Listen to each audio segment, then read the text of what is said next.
And Lieutenant Governor Kathy Hochul is with us now, her first live interview as the incoming governor of New York. Madam Lieutenant Governor, good morning. It's good to have you with us.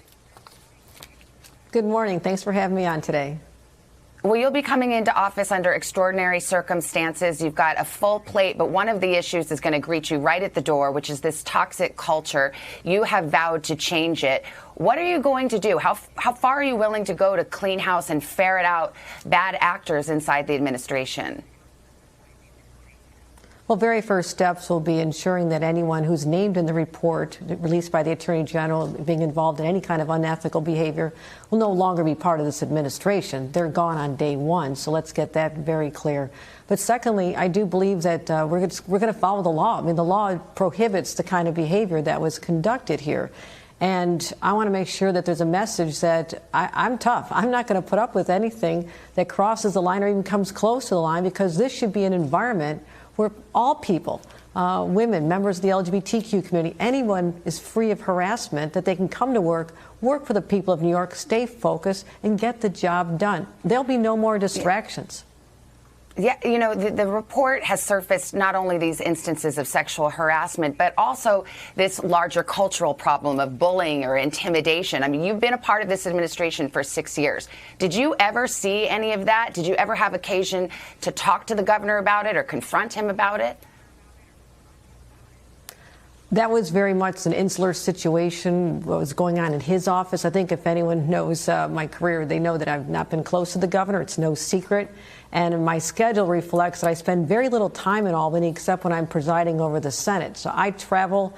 I've been the chief advocate, the chief spokesman for this administration, championing causes all over the state. So I've not been in the rooms when this has happened, and it is actually sickening to me to see this surface. And my heart goes out to the young women in particular who've been toiling in this environment, and they need to know that they are welcome in my administration. I will respect them. And I have worked as an administrator and executive in many situations and had many staffs. And every one of these individuals that work for me, and I treat them all as family, they would attest that there will be a very different environment here just because of who I am. That's how I am. Do you believe that the state assembly, the lawmakers there, should proceed with impeachment proceedings against Governor Cuomo? I am well familiar with the responsibilities of the different levels of government, the different separation of powers, and I don't believe it's my position to weigh in on that situation. But I have full confidence in the Assembly Judiciary Committee as well as the full Assembly to do what is right.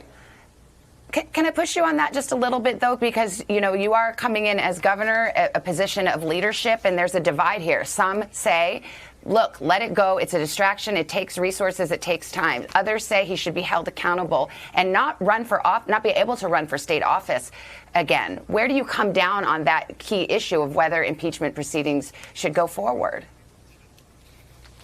You mentioned this is a distraction.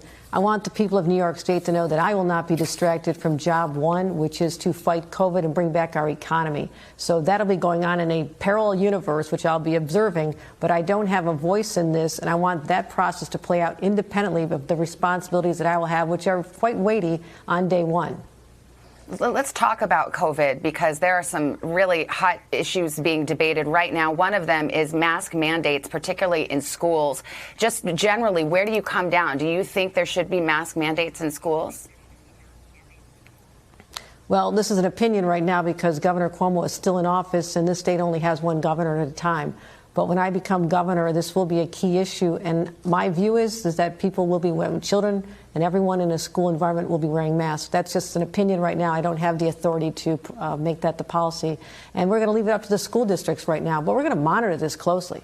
I mean, I was right there last year monitoring the Western New York side of the COVID response. So I'm well equipped to handle this and make decisions quickly. It's one of my strengths. But also to let the school districts know that we want them to be very involved. There'll be engagement with teachers, and I've already spoke to leadership of teachers unions, parents, healthcare community. I'm going to bring a different approach to this. It's not going to be top down. It's going to be much more collaborative, and I will listen to everyone before I make decisive decisions. Fair enough, and I know there is only one governor at a time. You've got 12 more days, but I think schools are looking for guidance right now, and I'm not sure I actually understood where you come down on whether or not you think there should be mask mandates. In other words, your health department could issue guidance to schools. A lot of local officials have said they'd like to see that guidance. I mean, what's your position on it? I believe that they'll end up being mask mandates. I just don't have the authority at this moment. In fact, I'm meeting the health commissioner in a couple of hours to go over this, and I'll be drawing on all the current data that's available, CDC recommendations, but also we need to be talking to the school districts as well. That hasn't happened in the past, is the way I think it should. We need to find out what their anxiety is, why there's any objection to this. And I believe that this is going to have to be the way we go to make it a safe environment for everyone to feel we get back to school. And that is my number one priority. Children have to be back in school. We cannot have this continuation of this hybrid or work from home situation anymore if we can avoid it. But again, these decisions that I'm talking about today, or in my opinion today, may have no bearing if this variant spirals out of control. I'm watching those numbers like a hawk, and we'll have metrics that determine when we take a different course. We'll be flexible. There will not be a decision made now that may even hold in a couple of weeks, because I don't know what the variant is going to do or any new variants.